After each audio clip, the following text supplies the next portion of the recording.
우리가 어릴 때 친구를 집에 데려오면 엄마가 늘 물어보는 게 뭐냐면 제 학교에서 공부 몇 등 하냐 이렇게 물어보고, 또 쟤네 아버지 뭐 하는 사람이냐라고 꼭 물어봐요. 그러면 나도 역시 친구네 집을 가면 친구 어머니께서 친구에게 물어볼 거예요. 내가 데려온 애 쟤 공부 몇 등 하냐? 쟤네 집 아버지 뭐 한다냐? 이렇게 물어볼 거예요. 여러분들의 자녀들은 어떤 친구들을 만났으면 좋겠습니까? 여러분들이 만나는 사람들은 어떤 사람을 만나야 여러분들이 정말 행복하게 될까요? 진정한 행복은 나보다 잘난 사람, 더 많은 것을 소유한 사람, 높은 포지션에 있는 사람에게 여러분들이 만나지면 행복할 것 같습니까? 내가 뭔가를 부탁할 일이 있거나 내가 뭔가를 그에게 도움을 받을 일이 있다면 그를 만나면 행복할 것입니다. 그러나 그 도움이 끝이면 나는 그 앞에 상대적 빈곤감과 비교함에 여러분들은 쓰러질 것입니다. 진정한 행복은 여러분들보다 더 나은 사람이 여러분들의 행복이 아니라 내가 끊임없이 돌볼 수 있는 사람, 내가 끊임없이 용서하며 모듬어주며 품을 수 있는 사람이 여러분들이 만날 때 진정한 행복한 사람이요, 감사하는 사람입니다. 그러므로 옆 사람이 나를 속을 바글바글 새기고 나를 힘들게 하면 그때는 힘들고 힘들지만 시간이 지나가면 지나갈수록 나는 성숙한 사람, 원숙한 사람, 유행가 가사처럼 나이를 먹는 것은 늙어가는 게 아니라 익어간다는 말처럼 여러분들은 모든 것을 포용할 수 있는 사람이 되는 거예요. 하나님은 여러분들이 다른 사람들에게 부러움의 대상이 되기를 하나님은 원하지 않습니다. 하나님이 원하는 것과 여러분들이 원하는 것은 너무나 많은 차이가 있을 거예요. 그 차이를 좁힐 수 있는 것은 바로 뭐냐면 내가 섬기는 사람, 내가 사랑해줘도 아깝지 않는 수없는 마음의 갈등이 없는 그 삶이에요. 왜냐하면 예수님은 이 땅에 오신 것은 의인을 부르러 온 것이 아니라 죄인을 부르러 오셨다고 그랬어요. 예수님은 아마 그러한 삶을 살기 위해서 한 번도 한순간도 자기에게 선대하는 사람이나 자기를 인정하는 사람이나 자기를 높이려고 하는 수없는 사람들 앞에 자기는 고독을 선택한 사람입니다. 외로움이라고 하는 것과 고독의 차이가 있어요. 외로움은 다른 사람으로부터 내가 외면당한 사람입니다. 사람들로부터 외면당하고 버림당한 사람은, 홀로 남은 사람은 외로운 거예요. 그러나 고독은 자기의 성숙을 위해서 나로부터 다른 사람을 내가 멀리하게 만드는 겁니다. 다른 사람을 내게로 멀리 떨어지게 만드는 거예요. 예수님은 그래서 그 고독의 시간에 어두움이 들어올까 봐 산에 올라가셔서 기도하신 겁니다. 그래서 우리 예수 그리스도 믿는 사람들은 외로운 사람들이 아니에요. 여러분들이 외로움을 느끼지 않으려면 주일날마다 예배가 있는 때마다 교회 오면 외로움은 없어지는 거예요. 그러나 우리는 고독을 선택한 사람들이에요. 진정한 그리스도인은 사람으로부터, 환경과 주변으로부터 내가 외면당하기 때문에 외로움으로 지쳐있는 사람이 아니라 우리는 주의 하나님의 거룩한 뜻을 더 이루어가기 위해서 고독을 선택한 사람. 그래서 고독은 씹을수록 의미가 있는 겁니다. 아멘. 그래서 고독을 잘 씹으세요. 혼자 있는 시간에 쓸데없이 망상과 허탈한 생각으로 여러분들의 마음을 채우려고 하지 마시고 홀로에 있는 시간을 잘 활용해서 여러분들을 즐겁게 하고 나 자아를 행복하게 하는 시간이 돼야지. 혼자에 있는 시간을 어찌 할 바를 몰라가지고 아무것도 할 수 없어가지고 따라합시다. 차라리 잠이나 자자. 그러면 바보 되는 거예요. 혼자의 시간 속에 나를 더 많이 성숙시켜야 돼요. 절대로 혼자 있는 시간에 잠자는 누를 범하지 않기를 바랍니다. 오늘 예수님께서 죄인들과 세리들과 죄인들과 함께 말씀을 나누었어요. 그랬더니 바리새인들과 서기관들이 난리가 났습니다.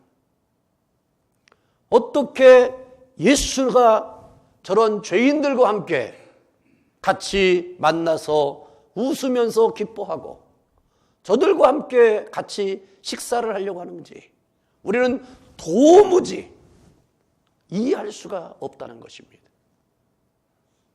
여러분, 뭐가 그렇게 이해를 못합니까? 오해는 3번만 생각하면 다 이해가 되는 거 아니에요?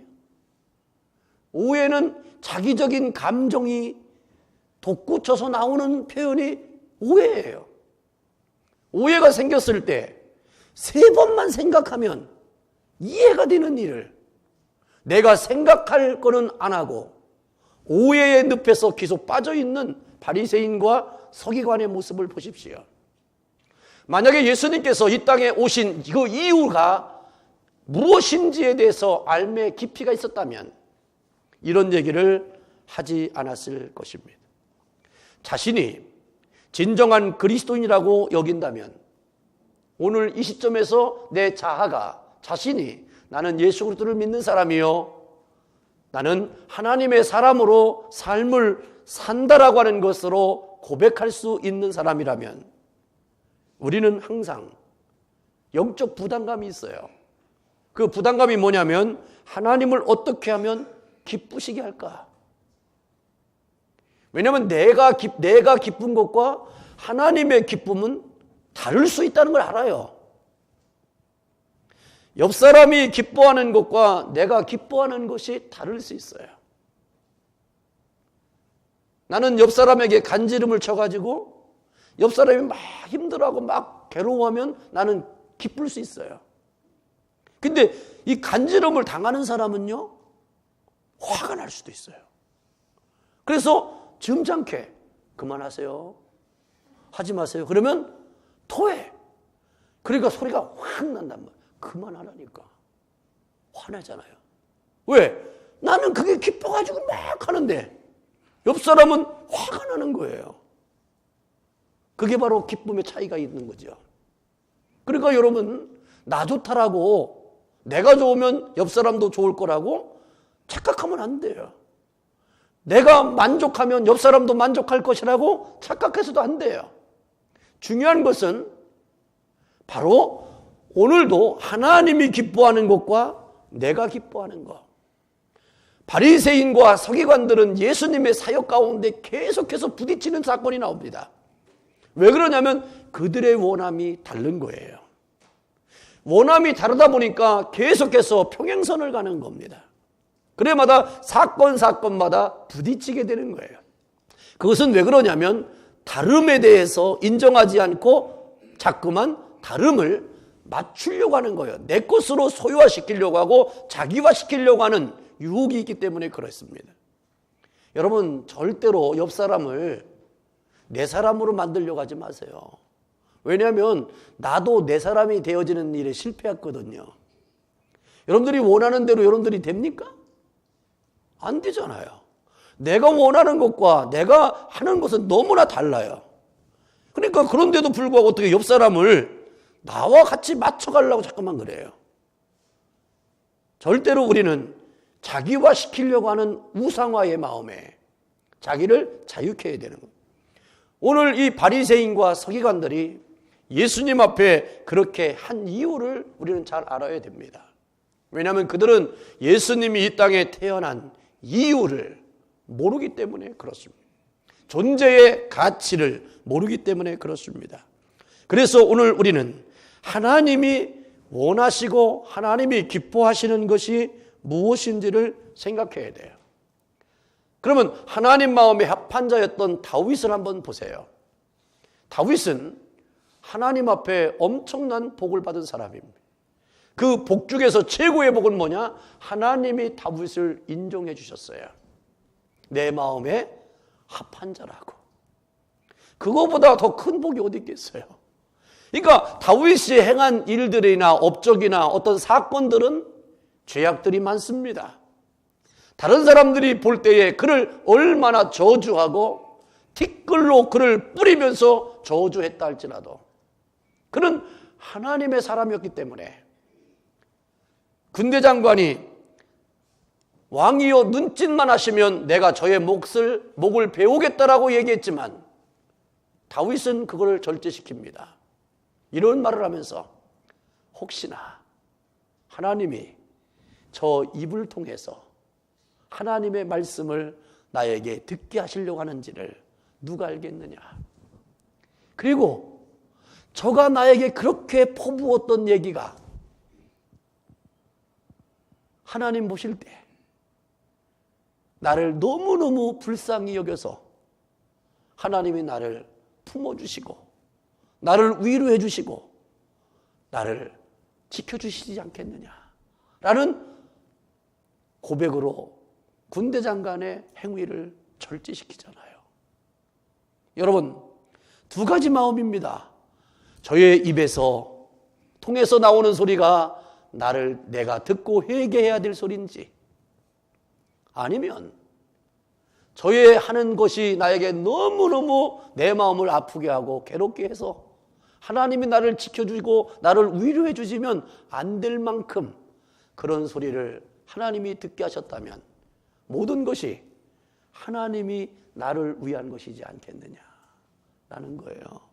그러니까 여러분들, 타인으로부터 여러분들이 원하지 않는 소리를 들을 때 너무 화 먼저 내지 마시고 다윗처럼 나는 하나님의 사람이라고 믿는다면 괜찮아요. 아멘. 다른 사람이 여러분들을 저주한다고 해서 여러분들이 저주를 받습니까? 하나님이 막아주시면 저주가 안 오는 거예요. 앞사람이 나를 막 사탕발림하면서 축복하고 막 한다고 해서 내가 그렇게 됩니까? 하나님이 막아주시면 그것도 안 되는 거예요.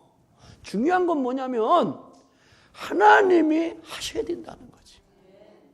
그러니까 다윗은 하나님 마음에 합한 자였기 때문에 그런 모든 것들을 수용하고 받아들일 수 있는 그 믿음의 마음의 여유가 있었다는 거죠.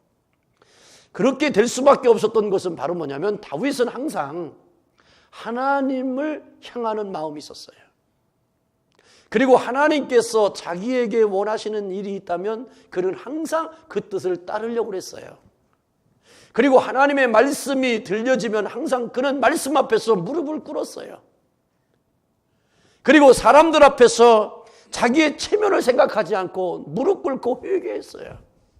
자기는 죄인입니다라는 그 고백을 편안하게 했어요.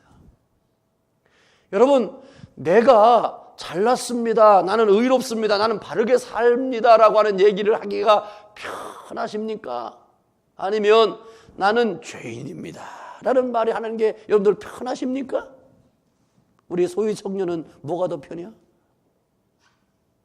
죄인입니다라고 빨리 얘기해. 그게 편해야 여러분들 진정한 그리스도인이요 하나님 마음에 합한 자요. 내가 이런 사람이요 저런 사람이라는 것을 사람 앞에 드러내고 인식시켜주고 싶은 욕망이 내 안에 있다면 나는 아직도 예수의 사람이 아닌 거예요. 여러분들, 가난이 죄인가요? 어떤 사람은 열심히 살으려고 해도요, 또 열심히 돈을 모아도요, 그냥 엉뚱한 사람들이 다 갖다 써가지고요, 나는 돈이 맨날 없어. 그래서 그런 걸 보면서 저는 생각해요. 가난은 은사다. 부자도 은사지만 가난한 것도 은사예요. 그래서 고린도서에 보면 뭐라 그랬어요? 너희는 가진 것이 없고 가난한 자지만 모든 자를 부하게 하는 자라고 그랬어. 아멘? 그러니까 여러분들이 진정한 나에게 부한 것이 축복이 아니라 진정한 부자는 나를 통로 삼아서 부해지는 사람이라면 나는 축복받은 사람이요 복의 사람이라는 거죠. 그러니까 여러분, 누군가가 여러분들에게 가난하고 좀 없어 보인다 그래서 막 주면 다 받아. 그래가지고 나보다 주변에 어려운 사람이 있으면 다 나눠줘. 그냥 나눠줘. 그렇게 살아. 그러면 나는 진짜 부자가 되는 거예요. 그러면 사람들이요 정말 나를 통로 삼아서 저렇게 역사하시는 그런 은혜를 받게 되는 것을 여러분들 기억하시기 바랍니다. 옛날에 제가 한국에서 교회를 개척할 때 그 쌀이 없을 때가 많잖아요. 왜냐하면 한국에서 목회할 때는 목회자의 철칙이 뭐냐면 절대로 쌀을 사서 먹으면 안 되는 게 목회자의 우리 때의 철칙이었었어요. 그래서 교인들이 성미를 뜨는 거, 성미도 참 치사한 거요. 자기네 식구들 밥할 때 한 사람 한 사람당 한 숟갈씩 떠가지고 뜨면서 기도하는 거거든. 기도해가지고 이렇게 모아가 이만큼 모아가지고 그냥 한 주간 모아가지고 또 이렇게 교회 갖다 주일날 갖다 놓고 그러면 이제 이게 모아지면 그걸 갖고 이제 목회자들이 쌀을 밥을 먹거든요. 근데 교인들의 층이 많잖아요. 그러면 쌀이 섞이면 그 밥이요 무슨 밥이 되겠습니까? 밥이 제대로 안 돼요. 그래서 압력밥솥이 나온 거예요. 목회자들이 어떤 쌀을 집어넣어도 다 밥이 될 수 있도록 만드는 것이 바로 압력밥솥이다. 그러니까 여러분들을 위해서 만든 압력밥솥이 아니고. 그래서 저는 그렇게 생각하고 살았거든요. 근데 이제 어떤 데는 이제 쌀이 이제 많이 안 되고 막 그럴 때가 있잖아요. 그럼 저는 이제 얼굴이 두꺼운 사람 중에 한 사람이기 때문에 저는 그냥 큰 교회 가서 목사님한테 얘기해요. 아유, 쌀이 떨어졌는데 쌀 좀 달라고. 돈 달라 할 때 돈을 안 주지만요. 쌀 달라 할 때는 쌀 있으면 줘요. 왜냐면 큰 교회들은 그 통이 다 있으니까. 그러면 목사님이 그래 가져가라고. 그럼 저는요 가져갈 때 다 퍼갖고 와요. 어차피 가져가랬으니까. 조금 가져오나 많이 가져가나 가져가려 똑같은 거예요. 그래서 다 퍼갖고 오면서 저는 나눠주는 거예요. 이제 나보다 조금 더 가난한 사람들 다 나눠주면 내가 아무 말 안 해요. 드시라고 그냥. 그럼 나중에요 다 나한테 쌀 받았다고 그래요. 난 절대로 훔쳐온 거 아니잖아요. 뺏어온 거 아니잖아요. 그러니까 여러분들 누군가가 여러분들한테 불러서 뭘 준다고 하면 다 가져가세요. 그래서 풀어놓으면 되는 거예요. 필요한 사람들, 그 사람들은 필요 없기 때문에 가져가라는 거니까 갖다가 다 풀어놓으세요. 그래서 주일날마다 여러분들 교회 오실 때 보따리 들고 오세요.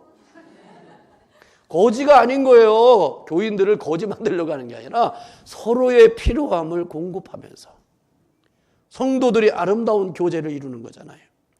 바로 다윗은요 그런 마음이 있었어요. 하나님 마음에 합한 자가 되기 위해서는 내가 하나님의 뜻을 이루어야 된다는 것이 그 마음의 중심에 있었어요.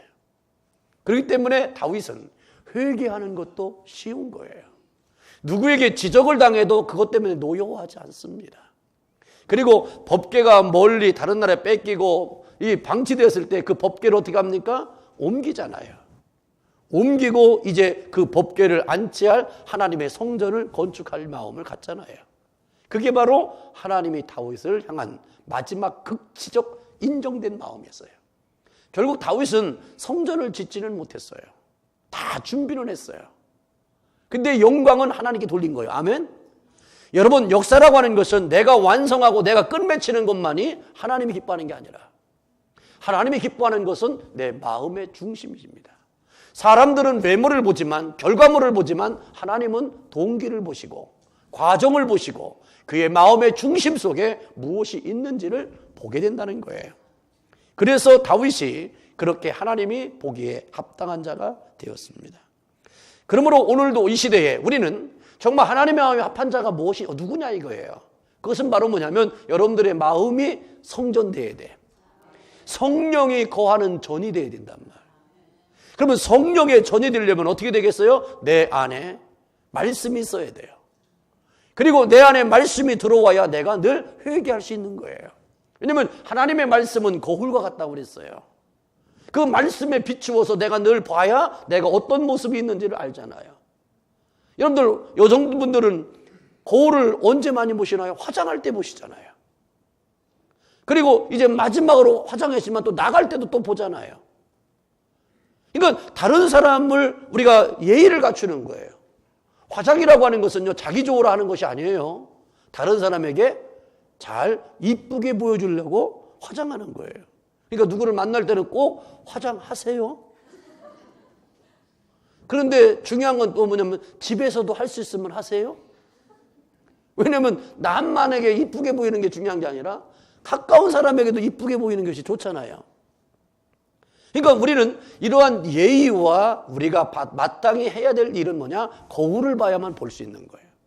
근데 거울에 잘못된 것을 봤는데도 그냥 고치지 않고 나가면 부끄럼 당하는 거예요. 그러니까 우리도 하나님의 말씀이 내 안에 임재하셔서 나로 거울과 같이 내가 말씀을 보고 나를 늘 점검해야 되는 거예요. 그래서 이 마음의 성전이라는 것이 얼마나 중요한지. 그래서 이 성전, 마음의 성전이 되어지고 거기에서 날마다 여러분들이 하나님의 은혜와 은총이 담겨질 때에 여러분들은 복 있는 자가 되는 것입니다. 이러한 거룩한 부담을 가지고 살아가야 되죠. 그런데 여러분들, 나만 기쁜 게 아니라 이제는 하나님에게 기쁨이 되어야 되는데 하나님이 최고로 기뻐하시는 일이 뭐냐? 오늘 누가복음 15장에는 세 가지의 예를 예수님이 간증하고 있습니다. 그 첫 번째가 한 목자에게 양 100마리가 있는데 그 중에 한 마리를 잃어버렸을 때의 상황을 설명합니다. 99마리를 두고 끝까지 잃어버린 양을 찾아 헤매다가 그것을 찾아와서 벗과 이웃을 불러 잔치를 했다. 그러면서 나와 함께 즐기자. 나의 잃은 양을 찾아내었노라고 하였다는 겁니다. 여러분, 계산이 빠삭한 사람은 양을 찾아온 가치와 잃어버린 양에 대한 의미를 잘 모를 때에는 양을 찾아놓고 이웃 사람을 불러다가 잔치하겠습니까? 안 하겠습니까? 안 하죠. 왜냐면 이웃 사람 잔치했다가 양 찾아온 것보다 돈이 더 많이 들어가는데 누가 하겠어요? 그런데 이 사람은 양을 찾아서 놓고 이웃 사람들을 불러다가 잔치를 베풀었다는 거예요. 그 이유가 뭔지 아십니까? 그것을 설명하면서 예수님께서 이렇게 질문하죠.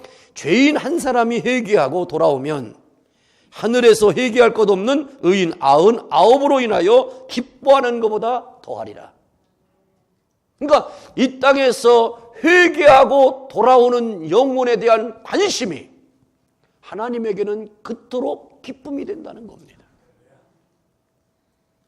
회개할 것 없는 천국의 99보다 지금 회개하고 돌아오는 한 영혼이 하나님이 볼 때는 너무너무 기뻐서 천국에서 잔치를 베풀어 주신다는 거예요. 그러니까 여러분들의 한 영혼을 여러분들이 대할 때, 교인들을 대할 때 우리는 쉽게 대하면 안 돼요. 저 영혼은 하나님에서 천국 잔치가 벌려진 영혼이요. 저가 돌아왔을 때 하나님이 얼마나 기뻐했는지를 우리는 영적인 눈으로 볼 수 있는 은총이 있기를 주님의 이름으로 축원합니다. 아우, 난 저 사람 싫은데 또 왔네. 그러지 말고. 그건 내 감정이라니까. 하나님이 기뻐하는 일은 그게 아니라는 거예요. 두 번째는 또 뭐라고 그러냐면 한 여인이 소중하게 간직했던 10개의 은전, 드라카모가 있었다는 거예요. 그 중에 하나를 잃어버렸을 때라는 얘기죠. 근데 보세요. 10개가 있어요. 이게 한 묶음이 하나. 근데 한 묶음인데 가치는 한 묶음이어야 돼. 근데 그 중에서 하나를 잃어버리면 9개의 의미는 없어지는 거예요. 그러니까 하나가 없어졌으니 9개가 있는데 뭐 하겠냐 이 말이에요. 10개가 돼야 온전한 건데. 그래서 하나가 잊어버렸다는 거예요. 그래서 이거를 잃어버렸을 때 온 집안을 찾아다니면서 쓸고 찾고 뭉기면서 그걸 찾았다는 거예요. 그걸 찾고 나서 이 사람도 또 사람들을 불러다가 잔치를 하면서 즐겁게 기쁨을 나눴다는 거예요. 이것도 얄팍하게 생각이 많은 사람은 그냥 시시하게 의미를 못 갖고 있는 사람이라면 그냥 찾았으면 이거 이렇게 바구니에다 딱 넣어놓고 말 거예요. 근데 이분은 의미를 아는 거예요. 바로 잃어버린 영혼에 대한 가치, 그 찾음에 대한 기쁨, 그리고 온전해져야 된다고 하는 것에 대한 알미 있어야 되는 거죠. 우리가 살다 보면 그런 게 있잖아요. 어떤 때는 지갑에, 어떤 남자는 보니까 지갑에 100불짜리를 몇 번 접어가지고 확 집어넣고 다니더라고요. 그래서 근데 이거 이제 한번 꺼내가지고 쓰면 뭐 80불이 남던 70불이 남던 보면 그냥 바람 날아가듯이 없어져 버려. 금세 써버려. 근데 100불을 지키려고 어떤 사람은 체면도 무거뜨리는 사람 많아요. 없는 척 하는 사람 많아요. 근데 100불이 무너지면 막 써. 그러니까 여러분들, 남자들이요, 너무 이렇게 깊이 넣지 말고 적당하게 쓸 수 있을 때 쓰셔야지. 왜냐하면 그거 갖고 다니는 거 뭐 하려고 갖고 다니는 거예요? 쓰려고 갖고 다니는 거잖아. 그러니까 여러분들 너무 아끼지 마시고 쓰세요. 너무 아끼면요, 어떤 사람이 그거 갖다 쓸지 모르니까 유용하게 쓰세요. 그러니까 근데 이게 무너지면 금세 쓰는 거예요. 여러분들 마찬가지잖아요. 우리가 급한 일이 있어가지고 뭐 1000불을 모아놨다. 그러면 900불만 남았어. 그러면 이게 막 무너져. 그래서 한국 사람들은 이 아구를 채운다는 말을 잘해. 아구를 채우는 그냥 콱 묶어놔 버려. 콱 묶어놓고 그냥 쫙 깊이다 놓고 잊어버리고 살아. 그래서 나중에 보면 그게 요한계 때도 있지만 나중에 보면 그 엉뚱한 사람이, 우리 어머니 내가 얘기했지만, 우리 어머니 내가 한국 가면 내가 이제 우리 어머니 찾아갈 때마다 내가 100불짜리를, 아니 10,000원짜리를 이제 100만 원 만들어가지고 빳빳한 은행 가가지고 꽉 묶은 거 갖다 드려요. 용돈 쓰시라고. 근데 제가 우리 어머니 돌아가신 다음에 다 유품을 정리하는데 제가 매듭으로 묶어서 준 100만 원 뭉티기 4개가 그대로 있더라고. 그때 제가 회개했어요. 그게 그렇게 하지 말고 그냥 흥거, 깨끗하지 않은 돈, 그리고 묶지 않고 이렇게 뭉팅이로 드렸으면 우리 어머니가 쓰셨지 않겠는가. 그러니까 너무 귀하고 뭉팅이니까 그냥 이거 못 푸는 거예요. 내가 회개했다니까. 여러분, 제가 회개한 거 이해하십니까? 만약에 우리 자식들이 나한테 그렇게 주면 나도 못 풀 것 같아요. 그러니까 여러분들, 그러니까 나는 내 기분으로 드린 거고, 우리 어머니는 또 아들이 미국에서 와서 있었으니까 얼마나 귀하겠어요. 그러니까 못 푸는 거예요. 근데 네 덩어리가 나오더라고. 나 많이 회개했습니다. 눈물 나더라고. 그러니까 내가 드린 게 아닌 거예요. 그러니까 마음으로만 있다 생각하고 든든했을 거다. 근데 뭐 개뿔 든든하면 뭐 할 거예요? 돈이라는 게 써야지. 갖고 있다고 내 거 되나요? 음식이 아무리 진수성찬이라도 차려놓으면 누구 거예요? 어떤 할아버지가요, 아프셔가지고 누워 계신데 생일이라고 잔치를 벌려놓고 막 음식을 만들고 막 난리를 하더라는 거예요. 방에 누워서 생각하는 거예요. 야, 내일 내 생일이라고 자녀들이 와서 저렇게 난리벅석 치고 음식을 만드는데 저거 누구를 위해서 만드나? 나는 아파서 아무것도 못 먹는데. 그러니까 자녀들은 진짜 아버님이 드시고 싶을 수 있는 거를 만드는 게 아니라 자기 부인도 그냥 애들 먹이려고 그냥 막 난리를 치는 걸 보니까 홀로 누워있는 아버지가 베개로 입을 적시며 눈물을 흘리다는 거예요. 그러면서 닦으면서 그랬대. 내가 왜 눈물 나지? 여러분, 인생이라는 게요, 내가 왜 눈물 나지가 여러분들 알 날이 와. 내가 왜 눈물이 나는 게요 요즘. 그럴 날이, 그걸 느끼고 사는 게요, 사람이 철드는 거예요. 그러니까 이 아버님의 입장에서는 뭐 그렇게 한 거 기쁘지만 자기 자신에게로 돌아왔을 때는 허함이 있는 거예요. 예, 정말 누구를 위한 건가? 그러니까 오늘도 우리는 세 번째 예가 바로 그거 아닙니까? 어떤 아버지가 있었는데 두 아들이 있었다고 그랬어요.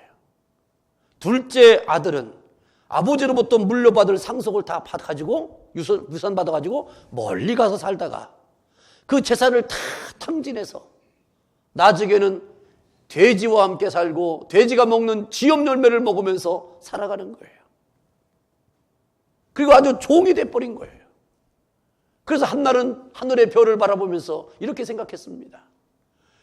내가 남의 집 종의 처지가 돼가지고 이렇게 돼 있지만 우리 아버지 집의 종들과 자기를 생각해 보니까 그래도 우리 아버지의 집은 그렇지 않다는 걸 느끼게 되고 깨닫게 돼. 그래서 뉘우치고 아버지 집으로 돌아오잖아요. 근데 아버지 집으로 돌아오는데 고개를 들 수가 없이 고개를 떨구고 들어갔어요. 그리고 벌건 대낮에 가겠습니까? 아니면 컴컴할 때 가겠습니까? 여러분, 내가 이민 왔는데 뭔가 좀 갖추고 뭔가 할 때는 한국 들어갈 때는 보따리에도 뭐 들고 가면 그래도 햇빛 질 때 또 공항에 좀 나와달라고 하지만 쫄딱 망해가지고 얼굴에 기미는 많이 끼고 그냥 머리도 부시시하고 그냥 거지가 돼가지고 한국 들어갈 때 누구 보고 공항에 좀 나오라고 할 수 있겠습니까? 내가 누구네 집에 가서 편하게 내가 당신네 집에서 한 며칠 동안 좀 있어야 되니까 좀 방 좀 빌려달라고 할 수 있겠습니까? 똑같은 거예요. 그러니까 이 아들도 낮에도 올 수도 없어. 왜? 동네 사람들 창피하고 아는 사람 있을까 봐. 컴컴할 때 갔겠지. 근데요, 아버지는요, 늘 아들이 언제 돌아올까를 기다리는 기가 있었기 때문에 저 컴컴할 때 보니까 참 멀리서 누군가가 고개를 떨고 그러는데 보니까 고개는 떨고라도요, 걸음걸이나 모습을 보니까 자기 아들이에요. 사람들은요, 다른 사람들은요, 이 사람이 그렇게 망가졌으면요, 아무도 몰라봐요. 그러나 아버지는 알아보는 거예요.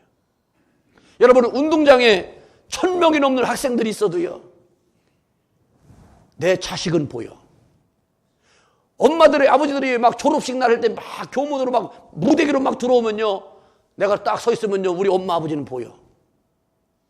그렇지 않습니까? 사진이, 큰 사진이 있는데요, 많아 무글무글무글해. 그리고 딱 보면요, 내 자식은 딱 보여. 그게 왜 그렇습니까? 관심이요, 사랑입니다. 그러니까 이 아버지가 매일같이 이 아들을 기다려서 보니까 오는 거예요. 그래서 아버지가 달려가잖아. 상거가 먼데 달려가서 그 아들을 부둥켜 안고 끌어안습니다. 그리고 아버지 집으로 들어와서 그에게 목욕을 시키고 이발도 시키고 옷도 새 옷을 입히고 신발도 신기고 마지막에는 가락지까지 껴주고, 그때 이 아들이요, 몸둘 바를 모르는 겁니다. 왜? 나는 아버지의 종으로 살러 온 거예요. 그러나 아버지는 아들로 태어난 이는, 아들로 작정된 이는요, 이가 잘나도 아들이요, 못나도 아들이요, 자기를 속여도 아들이요, 사기를 쳐도 아들이요, 자기 것을 가지고 망해놔도요, 아들인 거예요. 그래서 끝까지 이 아들을 희복시켜 놓잖아요. 그런데 집안에 잔치가 베풀었잖아요. 송아지를 잡아가지고 동네 사람들을 청해서 막 잔치를 베풀 때 바깥에서 일하고 돌아왔던 큰형이 와서 묻잖아요. 그것도 아버지한테 와서 물어보면 괜찮을 텐데 꼭 다른 사람한테 슬쩍 물어봐. 여러분, 뭔가를 물어볼 일이 있으면 당사자한테 물어보세요. 제 3자한테 물어보지 말고. 제 3자한테 물어보니까 3자가 이게 얘기하니까 아버지한테 화가 나가지고 뭐라 했습니까? 아버지, 나는 아버지와 함께 있고 내가 아버지 말씀을 한 번도 거역한 적도 없고 내가 아버지를 함께 이렇게 섬겨왔는데 아버지 이럴 수 있습니까? 어찌하여 아버지를 잘 섬기고 왔던 나에게는 염소 새끼 한 마리를 잡아서 친구들과 함께 즐겁게 잔치하라고 한 번도 하지 않더니 저렇게 허랑방탕하게 죄만 짓고 거지가 돼가지고 돌아온 저 아들, 동생에게 막 욕하겠죠. 어떻게 저렇게 할 수 있습니까? 아버지한테 따져 묻는 거예요. 여러분, 혹시 여러분들 너무 잘나가지고 따져 묻는 걸 좋아하는 분이 있습니까? 그걸 보고 세상 말로 뭐라고 하냐면 헛똑똑이라고 하는 거예요. 주 안에서는요, 은혜의 도품을 갖고 살아가야지. 따지고 묻고 헐고 핥히고 따져서 남기고 싶은 게 뭐가 있겠어요. 둘 큰아들은요, 아버지가 하는 그런 일에 대해서 못마땅해가지고 난리를 칠 때 아버지가 이런 말을 하지 않습니까? 예, 네 동생은 죽었다가 살아났으며 내가 잃었다가 얻었기로 우리가 즐거워하고 기뻐하는 것이 마땅하지라. 아버지는 마땅한 일을 한 것이고 큰아들은 못마땅하게 생각하는 거예요. 여러분, 똑같은 사건을 놓고 누구는 마땅하다고 얘기하고 누구는 뭐가 그렇게 못마땅하다는 거예요. 여러분, 하나님이 기뻐하는 마음을 가졌다면, 내가 예수 그리스도의 마음을 품은 사람이라면 그렇게 못마땅한 게 그렇게 많을까요? 아니면 마땅한 일이 많을까요? 이제 여러분들의 인생이 어떤 것을 보더라도 다 마땅하게 보세요. 아멘? 못마땅하게 보지 말고 삐딱하게 보지 말고 항상 아름답고 귀한 것으로 봐야 돼. 그러므로 오늘 죄인이 잃어버린 드라크마가 길 잃어버린 양이 찾아서 돌아와서 잔치를 베풀었던 그 사건, 이 예를 들면서 오늘 나의 영혼이, 너희들의 영혼이 다 그런 영혼이라는 거예요. 그래서 예수님께서 말씀하기를 나는 의인을 부르러 온 것이 아니라 죄인을 부르러 왔다. 너희들은 의인이 너의 친구가 되기를 원하지만 나는 죄인이 나의 친구가 되기를 원한다. 나는 잘 사는 사람이 내 친구가 되고 잘난 사람이 내 친구가 되기를 원하느냐? 나는 아니라는 거야. 내 자녀들도 그래야 돼요. 내 자녀들도요, 사람들로부터 내가 도움받아서 어떤 사람이 되는 것보다 더 중요한 것은 내가 어떤 처지와 어떤 상황에 있든지 어렵고 힘든 사람을 돌보고 돌볼 수 있고 지켜주고 그들을 사랑해주고 채워나갈 수 있는 사람이 된다면 하나님이 그를 높여줄 줄로 믿습니다. 높은 자리로 올라가려고 하는 사람은 욕망의 사람이 되는 거예요. 여러분, 어떤 사람이 되는 것보다 더 중요한 것은 그 사람이 되어서서 어떻게 살 것인가가 더 중요하지 않습니까? 우리는 권모술수를 써서 어떻게는 될 수 있어요. 그러나 되고 나서 어떻게 할 겁니까? 이제는 되고 나서의 문제가 사건이 되는 거예요. 오늘은 이제 우리 그리스도인들은 이제 회개하고 돌아오는 영혼에 대한 가치와 존엄성이 교회의 사명이에요. 교회의 존재 이유입니다. 이제 우리는 영혼의 가치와 영혼의 추수해야 될 의무와 사명이 있기 때문에 우리는 교회가 있는 거예요. 우리끼리 좋고 우리끼리 만족하고 우리끼리 지지고 볶고 하는 것으로 족한 게 아니라 한 영혼 한 영혼이 주께로 돌아와서 하나의 거룩한 믿음의 공동체를 이루며 이것이 하나님의 뜻을 이루어 나갈 수 있는 기쁨의 역사를 이루어간다면 여기에 우리의 사명이 있다는 것입니다. 그러므로 로마서 10장 9절로 15절에 보면 이런 말씀이 있어요. 네가 만일 네 입으로 예수를 주로 시인하며 또 하나님께서 그를 죽은 자 가운데서 살리신 것을 네 마음에 믿으면 구원을 받으리라. 사람이 마음으로 믿어 의에 이르고 입으로 시인하여 구원에 이르느니라. 성경에 이르되 누구든지 그를 믿는 자는 부끄러움을 당하지 아니하리라 하니 유대인이나 헬라인이나 차별이 없느니라. 한 분이신 주께서 모든 사람의 주가 되사 그를 부르는 모든 사람에게 부유하시도다. 누구든지 주의 이름을 부르는 자는 구원을 받으리라. 그런즉 그들이 믿지 아니하는 일을 어찌 부르리요? 듣지도 못하는 일을 어찌 믿으리요? 전파하는 자가 없이 어찌 들으리요? 보내심을 받지 아니하였으면 어찌 전파하리요? 기록된 바 아름답도다 좋은 소식을 전하는 자들의 발의함과 같으니라. 누구든지 예수를 마음으로 믿고 입으로 시인하면 구원을 받지만 그에게 예수님을 전해주는 자가 없으면 구원의 길도 믿음의 도리도 알지 못하여 구원의 열매를 맺을 수가 없다는 것입니다. 그러므로 교회는 먼저 믿는 사람들이 아름다운 믿음의 본을 보이고, 믿음의 아름다운 본을 보이면 그것을 보는 사람들은 어떻게 됩니까? 그 본을 내가 따라서 행해야 되는 거예요. 그 자리를 차지하려고 하는 게 아니라 믿음의 본을 따라가는 자가 되기를 주의 이름으로 축원합니다. 그 믿음의 본을 보이는 것이 먼저 믿은 사람들의 해야 할 일이요. 자리가 아니에요. 포지션이 아니에요. 직분이 아니에요. 우리에게 중요한 것은 예수님을 믿으니까 이렇게 할 수도 있어. 이렇게 했더니 하나님이 은혜를 나에게 베풀어 주시네. 자네도 이 은혜 받고 싶으면 그렇게 한번 해봐. 그래서 길을 열어줘야 돼. 믿음의 도리를 열어줘야지.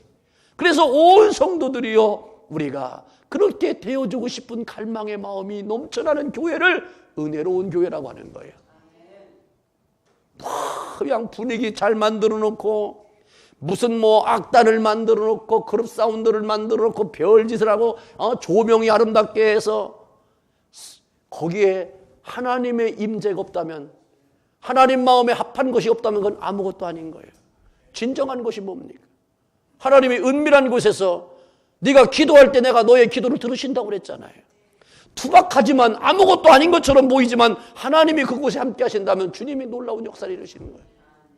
예수님은요, 이 땅에 태어날 때 마구간에서 태어나신 분이에요. 말구에 누워서 탯줄을 끊긴 사람이에요. 그럼에도 불구하고요, 예수님은 이 땅에 그렇게 존재로 태어났지만 하나님 마음에 합한 자가 됐고 하나님의 기쁨 되기를 이루셨잖아요. 여러분, 내가 어떤 모습, 어떤 환경, 어떤 처지, 어떤 포지션, 어떤 모습이 이루어져야만이, 내가 이런 모습을 갖춰야만이 내가 하나님 마음에 합한 자라고, 하나님을 기쁘게 하는 사람이라고 착각하지 마세요.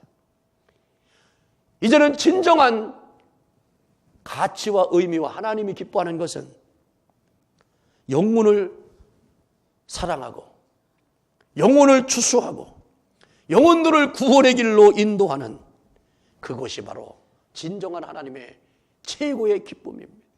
그래서 믿는 자의 무리를 날마다 더하시마 약속하시고 예수님을 날마다 믿음의 주로 고백하는 사람들이 모여서 하나님에게 예배하는 이곳이 하나님이 가장 기뻐하는 것이라. 그러므로 오늘도 여러분들 세상 쪽에 속해 있는 가식과 거짓은 다 몰아내고 주여 내 영혼이, 내 마음이 하나님 마음에 합한 최고의 기쁨자가 되고 나를 통로 삼아서 믿는 자의 무리가 날마다 더해지는 회개하는 거룩한 심령들이 더해달라고 늘 기도하며 예배하는 예배자가 되기를 주님의 이름으로 축복합니다. 기도하겠습니다. 할렐루야. 아버지 하나님 감사합니다. 오늘로 주님의 이름으로도 하나님의 사람, 너 그리스도인이라 칭함받고 살아가는 중에 영혼을 만날 때마다 때렸든지 묻었든지 예수님의 복음을 전함으로 저들이 회개하고 주께로 돌아와 하나님의 영생을 소유하는 믿음의 사람 되게 하여 주시기를 원합니다. 선교도 구제도 봉사도 섬김도 중요하지만 더 중요한 것은 교회의 목표와 존재의 이유는 바로 영혼을 추수하는 것에 있음을 우리는 믿습니다. 이 사랑의 교회가 그 거룩한 소명과 사명을 이루어 나갈 수 있도록 축복하여 주옵소서. 예수님의 이름으로 기도하옵나이다. 아멘.